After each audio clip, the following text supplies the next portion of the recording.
हरे कृष्णा, राधे राधे। सभी भक्तों को सादर प्रणाम। भक्तों, आप नियमित प्रातः 6:30 बजे हमारे चैनल पर श्रीमद् भागवत महापुराण की कथाएं श्रवण करते हैं। साथ ही प्रातः 6 बजे आश्विन मास महात्म्य की कथाएं भी श्रवण करते हैं। सभी वारों की कथाएं, तिथि ज्ञान इत्यादि की जानकारी भी आपको हमारे चैनल के माध्यम से दी जाती है।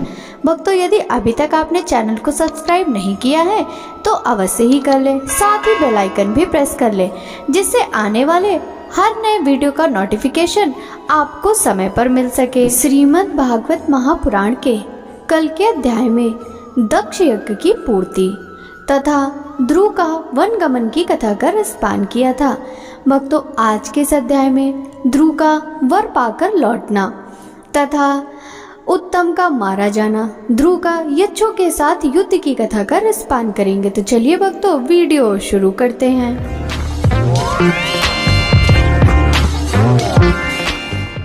श्री मैत्रेय जी कहते हैं, विदुर जी, भगवान के इस प्रकार आश्वासन देने से देवताओं का भय जाता रहा और वे उन्हें प्रणाम करके स्वर्ग लोक को चले गए। तदंतर विराट स्वरूप भगवान गरुड़ पर चढ़कर अपने भक्तों को देखने के लिए मधुवन में आए। उस समय ध्रुव जी तीव्र योगाभ्यास से एकाग्र हुई बुद्धि के द्वारा भगवान की बिजली की समान देदीप्यमान जिस मूर्ति का अपने हृदय कमल में ध्यान कर रहे थे, वह सहसा विलीन हो गई। इससे घबराकर उन्होंने ज्यों नेत्र खोले कि भगवान उसी के रूप को बाहर अपने सामने खड़ा देखा। प्रभु का दर्शन पाकर बालक ध्रुव को बड़ा कौतूहल हुआ। वे प्रेम से अधीर हो गए। उन्होंने पृथ्वी पर दंड के समान लौटकर उन्हें प्रणाम किया। फिर वे इस प्रकार प्रेम भरी दृष्टि से उनकी ओर देखने लगे, मानो नेत्रों से उन्हें पी जाएंगे, मुख से चूम लेंगे और भुजाओं में कस लेंगे। वे हाथ जोड़े प्रभु के सामने खड़े थे और उनकी स्तुति करना चाहते थे, परंतु किस प्रकार करें यह नहीं जानते थे। सर्वंतर्यामी हरि उनके मन की बात जान गए। उन्होंने कृपा पूर्वक अपने वेदमय शंखों उनके गाल से छुआ दिया। ध्रुव जी भविष्य में अविचल पद प्राप्त करने वाले थे।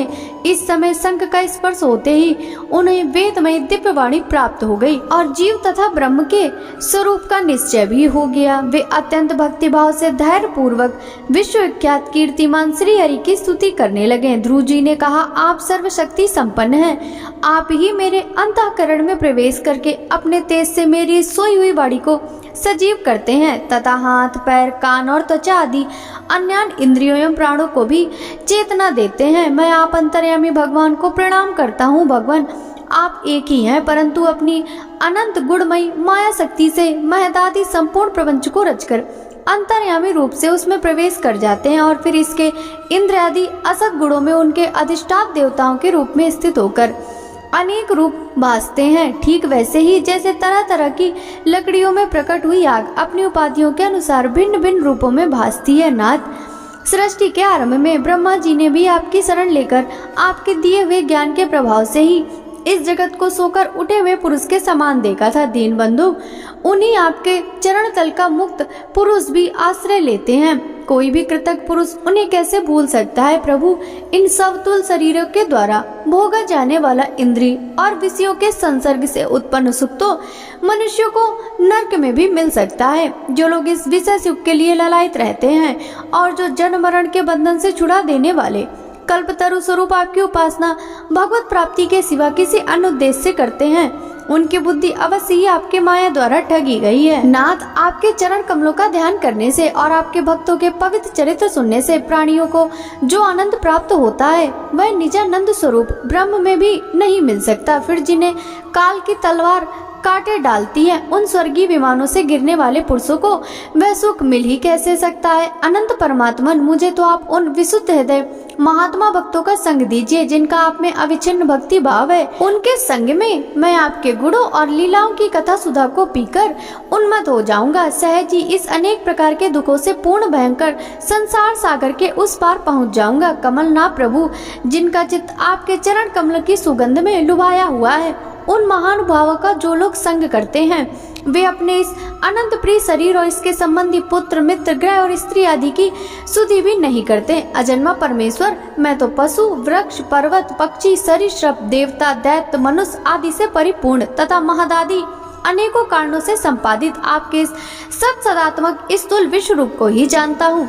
इससे परे जो आपका परम स्वरूप है, जिसमें वाणी की गति नहीं है, उसका मुझे पता नहीं भगवान।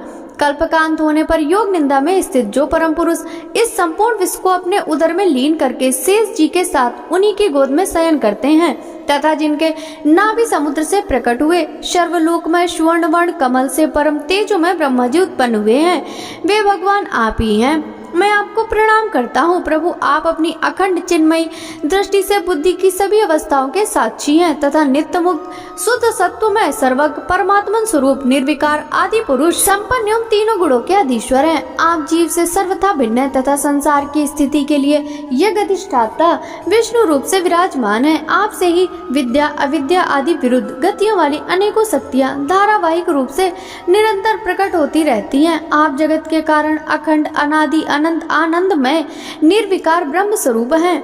मैं आपकी शरण में हूँ भगवान। आप परमानंद मूर्ति हैं। जो लोग ऐसा समझकर निष्काम भाव से आपका निरंतर भजन करते हैं, उनके लिए राज आदि भोगों की अपेक्षा आपके चरण कमलों की प्राप्ति भजन का सच्चा फल है। स्वामिन, यद्यपि बात ऐसी है तो भी गौ जैसे अपने तुरंत के जन्मे हुए बछड़े को दूध पिलाती और व्याक्रादियों से बचाती रहती है, उसी प्रकार आप भी भक्तों पर कृपा करने के लिए निरंतर विकल रहने के कारण हम जैसे सकाम जीवों की भी कामना पूर्ण करके उनकी संसार भय से रक्षा करते हैं। श्री मैत्रेय जी कहते हैं, विदुर जी, जब शुभ संकल्प वाले मतिमान ध्रुव जी ने इस प्रकार स्तुति की, तब भक्त वत्सल भगवान उनकी प्रशंसा करते हुए कहने लगे। श्री भगवान ने कहा, उत्तम व्रत का पालन करने वाले राजकुमार, मैं तेरे हृदय का संकल्प जानता हूँ।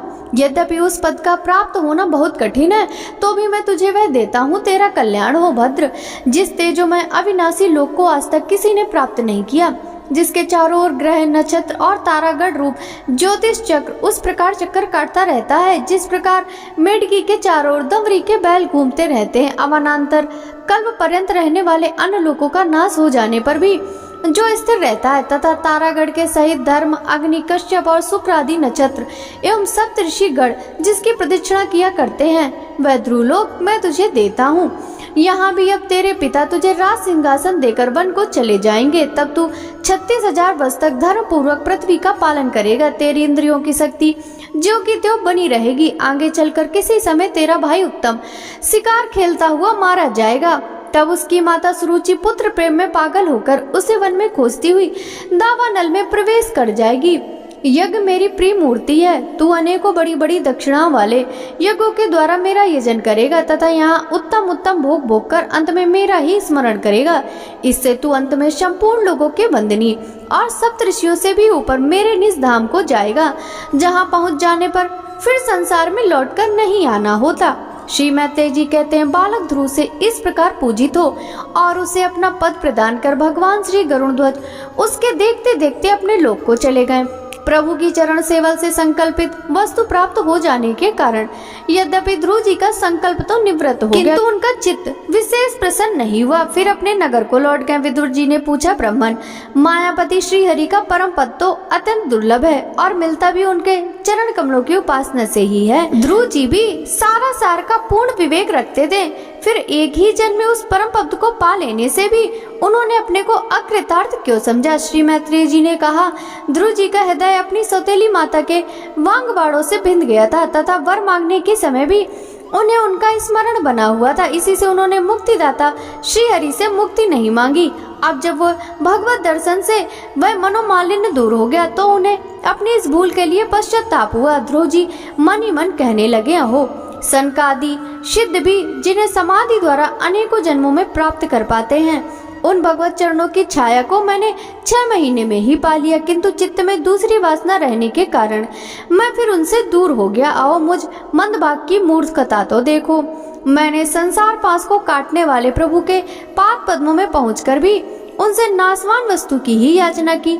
देवताओं को स्वर्ग भोग के पश्चात फिर भी नीचे गिरना होता है, इसलिए वे मेरी भगवत प्राप्ति रूप उच्च स्थिति को सहन नहीं कर सके, अतः उन्होंने ही मेरी बुद्धि को नष्ट कर दिया। तभी तो मुझ दुष्ट ने नारद जी की यथार्थ बात भी स्वीकार नहीं की। यद्यपि संसार में आत्मा के सिवा दूसरा कोई भी नहीं है, तथापि सोया हुआ मनुष्य जैसे स्वप्न में अपने ही कल्पना किए हुए व्याक्रादि से डरता है, उसी प्रकार मैंने भी भगवान की माया से मोहित होकर भाई को ही शत्रु मान लिया। और व्यर्थ ही द्वेष रूप हार्दिक रोग से जलने लगा, जिन्हें प्रसन्न करना अत्यंत कठिन है। उन्हीं विश्वात्मा श्रीहरि को तपस्या द्वारा प्रसन्न करके मैंने जो कुछ मांगा है वह सब व्यर्थ है। ठीक उसी तरह जैसे गतायु पुरुष के लिए चिकित्सा व्यर्थ होती है। ओ मैं बड़ा भाग्यहीन हूँ। संसार बंधन का नाश करने वाले प्रभु से मैंने संसार ही मांगा। मैं बड़ा पुण्यहीन हूँ। जिस प्रकार कोई कंगला किसी चक्रवर्ती सम्राट को प्रसन्न करने के लिए तुझ सहित चावलों की कनी मांगे, उसी प्रकार मैंने भी आत्मानंद प्रदान करने वाली श्री हरि से मूर्खतावश व्यर्थ का अभिमान बढ़ाने वाले उच्च पदादि ही मांगे। श्री मैत्रेय जी कहते हैं, तात तुम्हारी तरह जो लोग श्री मुकुंद पदार विंद मकरंद के ही मधुकर हैं, जो निरंतर प्रभु चरण रज का ही सेवन करते हैं और जिनका मन अपने आप आई हुई सभी परिस्थितियों में संतुष्ट रहता है, वे भगवान से उनकी सेवा के सिवा अपने लिए कोई और पदार्थ नहीं मांगते। इधर जब राजा उत्तानपाद ने सुना कि उनका पुत्र ध्रुव घर लौट रहा है तो उन्हें इस बात पर वैसे ही विश्वास नहीं हुआ जैसे कोई किसी के यमलोक से लौटने की बात पर विश्वास न करे। उन्होंने यह सोचा कि मुझ अभागे का ऐसा भाग्य कहाँ, परंतु फिर उन्हें देवर्षि नारद की बात याद आ गई। इससे उनका इस बात में विश्वास हुआ और वे आनंद के वेग से अधीर हो उठे। उन्होंने अत्यंत प्रसन्न होकर यह समाचार लाने वाले को एक बहुमूल्य हार दिया। राजा उत्तानपाद ने पुत्र का मुख देखने के लिए उत्सुक होकर बहुत से ब्राह्मण कुल के बड़े बूढ़े मंत्री और बंधुजनों को साथ ले लिया तथा एक बढ़िया घोड़े वाले स्वर्ण जटिल रथ पर सवार होकर वे झटपट नगर के बाहर आए। उनके आगे वेद ध्वनि होती जा रही थी। शंख, दुदुम्बी एवं बंसी आदि अनेकों मांगलिक बाजे बजते जाते थे। उनकी दोनों रानियां सुनीति और सुरुचि भी स्वर्णमय आभूषणों से विभूषित और राजकुमार उत्तम के साथ पालकियों पर चढ़कर चल रही थी। ध्रुव जी उपवन के पास आ पहुँचे। उन्हें देखते ही महाराज उत्तानपाद तुरंत रथ से उतर पड़े। पुत्र को देखने के लिए वे बहुत दिनों से उत्कंठित हो रहे थे। उन्होंने झटपट आगे बढ़कर प्रेमातुर हो लंबी लंबी सांसें लेते हुए ध्रुव को भुजाओं में भर लिया। अब ये पहले के ध्रुव नहीं थे। प्रभु के परम पुनीत पाद पद्मों का स्पर्श होने से इनके समस्त पाप बंधन कट गए थे। राजा उत्तानपाद की एक बहुत बड़ी कामना पूर्ण हो गई। उन्होंने बार बार पुत्र का सिर सूंघा और आनंद तथा प्रेम के कारण निकलने वाले ठंडे ठंडे आंसुओं से उन्हें नहला दिया। तदंतर सज्जनों में अग्रगण ध्रुव जी ने पिता के चरणों में प्रणाम किया और उनसे आशीर्वाद पाकर कुशल प्रश्न आदि से सम्मानित हो दोनों माताओं को प्रणाम किया। छोटी माता सुरुचि ने अपने चरणों पर झुके हुए बालक ध्रुव को उठाकर हृदय से लगा लिया और अश्रु गदगद वाणी से चिरंजीवी रहो ऐसा आशीर्वाद दिया। जिस प्रकार जल स्वयं ही नीचे की ओर बहने लगता है, उसी प्रकार मैत्री आदि गुणों के कारण जिस पर भगवान प्रसन्न हो जाते हैं उसके आगे सभी जीव झुक जाते हैं। इधर उत्तम और ध्रुव दोनों ही प्रेम से विवल होकर मिले। एक दूसरे के अंगों का स्पर्श पाकर उन दोनों के ही शरीर में रोमांच हो आया तथा नेत्रों से बार बार आंसुओं की धारा बहने लगी। ध्रुव की माता सुनीति अपने प्राणों से भी पारे पुत्र को गले लगाकर सारा संताप भूल गई। उसके सुकुमार अंगों के स्पर्श से उसे बड़ा ही आनंद प्राप्त हुआ। वीरवर विदुर जी, वीर माता सुनीति के स्तन उनके नेत्रों से झरते हुए मंगलमय आनंद रसुओं से भीग गए और उनसे बार बार दूध बहने लगा। उस समय पूर्ववासी लोग उनकी प्रशंसा करते हुए कहने लगे, महारानी जी आपका लाल बहुत दिनों से खोया हुआ था, सौभाग्यवश अब वह लौट आया। यह हम सबका दुख दूर करने वाला है, बहुत दिनों तक भूमंडल की रक्षा करेगा। आपने अवश्य ही शरणागत भयभंजन श्री हरि की उपासना की है।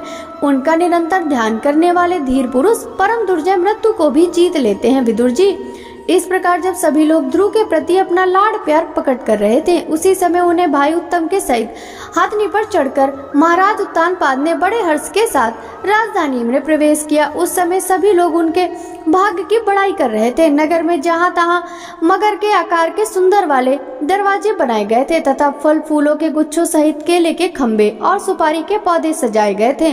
द्वार द्वार पर दीपक के सहित जल के कलश रखे हुए थे जो आम के पत्तों, वस्त्रों, पुष्पमालाओं तथा मोती की लड़ियों से सुसज्जित थे। जिन अनेकों परकोटों, फाटकों और महलों से नगरी सुशोभित थी, उन सबको स्वर्ण की सामग्रियों से सजाया गया था तथा उनके कंगूरों विमानों के शिखरों के समान चमक रहे थे। नगर के चौक, गलियों, अटारियों और सड़कों पर झाड़ फुहार कर उन पर चंदन का छिड़काव किया गया था और जहाँ तहाँ खील, चावल, पुष्प, फल, जौ एवं अन्य मांगलिक उपहार सामग्रियां सजी रखी थी। ध्रुव जी राजमार्ग से जा रहे थे। उस समय जहाँ तहाँ नगर की शीलवती सुंदरियां उन्हें उन्हें देखने को एकत्र हो रही थी। उन्होंने वात्सल भाव से अनेकों शुभाशीर्वाद देते हुए उन पर सफेद सरसों, अक्षत, दही, जल, दूर व पुष्प और फलों की वर्षा की। इस प्रकार उनके मनोहर गीत सुनते हुए ध्रुव जी ने अपने पिता के महल में प्रवेश किया। वह श्रेष्ठ भवन महामूल मणियों की लड़ियों से सुसज्जित था। उसमें अपने पिता के लाड़ प्यार का सुख भोगते हुए उसी प्रकार आनंद पूर्वक रहने लगे जैसे स्वर्गलोक में देवता लोग रहते हैं। वहाँ दूध के फेन के समान सफेद और कोमल सैयाएं, हाथी दांत के पलंग, सुनहरी कामदार पर्दे, बहुमूल आसन और बहुत सा सोने का सामान था। उसकी स्फटिक और महामरकत मणि की दीवारों में रत्नों की बनी हुई स्त्री मूर्तियों पर रखे हुए मणि में दीपक जगमगा रहे थे। उस महल के चारों ओर अनेक जाति के दिव्य वृक्षों से सुशोभित उद्यान थे, जिसमें नर और मादा पक्षियों का कलरव तथा मतवाले भौरों का गुंजार होता रहता था। उन बगीचों में पुखराज की सीढ़ियों से सुशोभित बावलियां थी, जिनमें लाल, नीले और सफेद रंग के कमल खिले रहते थे तथा हंस, कारंडव, चकवा, सारस आदि पक्षी क्रीड़ा करते रहते थे। राजर्षि उत्तानपाद ने अपने पुत्र के अति अद्भुत प्रभाव की बात देवर्षि नारद से पहले ही सुन रखी थी। अब उसे प्रत्यक्ष वैसा ही देखकर उन्हें बड़ा आश्चर्य हुआ। फिर यह देखकर कि अब ध्रुव तरुण अवस्था को प्राप्त हो गए हैं, अमात्य वर्ग उन्हें आदर की दृष्टि से देखते हैं तथा प्रजा भी उन पर अनुराग है। उन्होंने उन्हें निखिल भूमंडल के राज्य पर अभिषिक्त कर दिया और आप वृद्धावस्था आई जानकर आत्मस्वरूप चिंतन करते हुए संसार से विरक्त हो वन को चल दिए। श्री मैत्रेय जी कहते हैं, विदुर जी, ध्रुव ने प्रजापति शिशुमार की पुत्री भ्रमी के साथ विवाह किया। उससे उनके कल्प और वत्सन नाम के 2 पुत्र हुए। महाबली ध्रुव की दूसरी स्त्री भी वायुपुत्री ईला थी। उससे उनके उत्कल नाम के एक पुत्र और कन्या रत्न का जन्म हुआ। उत्तम का अभी विवाह नहीं हुआ था। एक दिन शिकार खेलते समय उसे हिमालय पर्वत पर एक बलवान यक्ष ने मार डाला। उसके साथ उसकी माता भी परलोक सिधार गई। ध्रुव ने जब भाई के मारे जाने का समाचार सुना तो वे क्रोध, शोक और उद्वेग से भरकर एक विजयप्रद रथ पर सवार हो यक्षों के देश में जा पहुँचे। उन्होंने उत्तर दिशा में जाकर हिमालय की घाटी में यक्षों से भरी हुई अलकापुरी देखी। उसमें अनेकों भूत, प्रेत, पिशाच आदि रुद्रानुचर रहते थे। विदुर जी, वहां पहुंचकर महाबाहु ध्रुव ने अपना शंख बजाया तथा संपूर्ण आकाश और दिशाओं को गुंजा दिया। उस शंख ध्वनि से यक्ष पत्नियां बहुत ही डर गईं। उनकी आंखें भय से कातर हो उठी। विदुर जी, महाबलवान यक्ष वीरों को वह शंखनाद सहन न हुआ, इसलिए वे तरह तरह के अस्त्र शस्त्र लेकर नगर के बाहर निकल आए और ध्रुव पर टूट पड़े। महारथी ध्रुव प्रचंड धनुर्धर थे। उन्होंने एक ही साथ उनमें से प्रत्येक को 3-3 बाण मारे। उन सभी ने जब अपने अपने मस्तकों में 3-3 बाण लगे देखे, तब उन्हें यह विश्वास हो गया कि हमारी हार अवश्य होगी। वे ध्रुव जी के इस अद्भुत पराक्रम की प्रशंसा करने लगे। फिर जैसे सर्प किसी के पैरों का आघात नहीं सहते, उसी प्रकार ध्रुव के इस पराक्रम को न सहकर उन्होंने भी उनके बाणों के जवाब में एक ही साथ उनसे दूने 6-6 बाण छोड़े। यक्षों की संख्या 13,000 थी। उन्होंने ध्रुव जी का बदला लेने के लिए अत्यंत कुपित होकर रथ और सारथी के सहित उन पर परिख, खड़ग, प्रास, त्रिशूल, फरसा, शक्ति, भुसुंडी तथा चित्र विचित्र पंखदार बाणों की वर्षा की। इस भीषण शस्त्र वर्षा से ध्रुव जी बिल्कुल ढक गए। तब लोगों का उनका दिखना वैसे ही बंद हो गया जैसे भारी वर्षा से पर्वत का। उस समय जो सिद्धगण आकाश में स्थित होकर यह दृश्य देख रहे थे, वे सब हाय हाय करके कहने लगे, आज यक्ष सेना रूप समुद्र में डूबकर यह मानव शूर अस्त हो गया। यक्ष लोग अपनी विजय की घोषणा करते हुए युद्ध क्षेत्र में सिंह की तरह गरजने लगे। इस बीच में ध्रुव जी का रथ एकाएक वैसे ही प्रकट हो गया जैसे कुहरे में से शूर भगवान निकल आते हैं। ध्रुव जी ने अपने दिव्य धनुष की टंकार करके शत्रुओं के दिल दहला दिए और फिर प्रचंड बाणों की वर्षा करके उनके अस्त्र शस्त्रों को इस प्रकार छिन्न भिन्न कर दिया जैसे आंधी बादलों को तितर बितर कर देती है। उनके धनुष से छूटे हुए तीखे तीर यक्ष राक्षसों के कवचों को भेदकर इस प्रकार उनके शरीरों में घुस गए जैसे इंद्र के छोड़े हुए वज्र पर्वतों में प्रवेश कर गए थे। विदुर जी, महाराज ध्रुव के बाणों से कटे हुए यक्षों के सुंदर कुंडल मंडित मस्तकों से, सुनहरी ताल वृक्ष के समान जांघों से, वलय विभूषित बाहों से, हार, भुजबंद, मुकुट और बहुमूल पगड़ियों से पटी हुई वह वीरों के मन को लुभाने वाली समर भूमि बड़ी शोभा पा रही थी। जो यक्ष किसी प्रकार जीवित बचे, वे क्षत्रिय प्रवर ध्रुव जी के बाणों से प्राय अंग अंग छिन्न भिन्न हो जाने के कारण युद्ध क्रीड़ा में सिंह से परास्त हुए गजराज के समान मैदान छोड़कर भाग गए। नरश्रेष्ठ ध्रुव जी ने देखा कि उस समय विस्तृत रणभूमि में अब एक भी शत्रु अस्त्र शस्त्र लिए उनके सामने नहीं है, तो उनकी इच्छा अलकापुरी देखने की हुई, किंतु वे पुरी के भीतर नहीं गए। वे मायावी क्या करना चाहते हैं इस बात का मनुष्य को पता नहीं लग सकता। सारथी ने इस प्रकार कहकर वे विचित्र रथ में बैठे रहे तथा शत्रु के नवीन आक्रमण की आशंका से सावधान हो गए। इतने में ही उन्हें समुद्र की गर्जना के समान आंधी का भीषण शब्द सुनाई दिया तथा दिशाओं से उठती हुई धूल भी दिखाई दी। एक क्षण में सारा आकाश मेघमाला से घिर गया। सब ओर भयंकर गड़गड़ाहट के साथ बिजली चमकने लगी। निष्पाप विदुर जी, उन बादलों से खून, कफ, पीप, विष्ठा, मूत्र एवं चर्बी की वर्षा होने लगी और ध्रुव जी के आगे आकाश से बहुत से धड़ गिरने लगे। फिर आकाश में एक पर्वत दिखाई दिया और सभी दिशाओं में पत्थरों की वर्षा के साथ गदा, परिघ, तलवार और मूसर गिरने लगी। उन्होंने देखा बहुत से सर्प वज्र की तरह फुफकार मारते हुए रोषपूर्ण नेत्रों से आग की चिंगारियां उगलते आ रहे हैं। झुंड के झुंड मद वाले हाथी, सिंह और बाघ भी दौड़े चले आ रहे हैं। प्रलय काल के समान भयंकर समुद्र अपनी उत्ताल तरंगों से पृथ्वी को सब ओर से डुबाता हुआ बड़ी भीषण गर्जना के साथ उनकी ओर बढ़ रहा है। क्रूर स्वभावासुरों ने अपनी आसुरी माया से ऐसे ही बहुत से कौतुक दिखलाए जिनसे कायरों के मन कांप सकते थे। ध्रुव जी पर असुरों ने अपनी दुस्तर माया फैलाई है, यह सुनकर वहां कुछ मुनियों ने आकर उनके लिए मंगल कामना की। मुनियों ने कहा, उत्तानपाद नंदन ध्रुव, शरणागत भय भंजन शांग पाणी भगवान नारायण तुम्हारे शत्रुओं का संहार करें। भगवान का तो नाम ही ऐसा है जिसके सुनने और कीर्तन करने मात्र से मनुष्य दुस्तर मृत्यु के मुख से अनायास ही बच जाता है। श्री मैत्रेय जी कहते हैं, विदुर जी, ऋषियों का ऐसा कथन सुनकर महाराज ध्रुव ने आचमन कर श्री नारायण के बनाए हुए नारायण शास्त्र को अपने धनुष पर चढ़ाया। उस बाण के चढ़ते ही यक्षों द्वारा रची हुई नाना प्रकार की माया उसी क्षण नष्ट हो गई। जिस प्रकार ज्ञान का उदय होने पर अविद्या आदि क्लेश नष्ट हो जाते हैं। भक्तों, आगे की कथा का रसपान हम कल के अध्याय में करेंगे। श्रीमद् भागवत महापुराण की यह कथा यदि आपको अच्छी लगी हो तो वीडियो को लाइक कर ज्यादा से ज्यादा भक्तों के साथ शेयर कीजिएगा। साथ ही वीडियो के कमेंट बॉक्स में जय श्री कृष्णा राधे राधे जरूर लिखिएगा, जिससे भगवान श्री कृष्ण की कृपा दृष्टि सदा सर्वदा आप सभी पर इसी प्रकार बनी रहे। आपसे मिलते हैं श्रीमद् भागवत महापुराण के चतुर्थ स्कंद के अंतर्गत आगे की कथाओं के साथ। तब तक सभी भक्तों को हरे कृष्णा राधे राधे हरि बोल।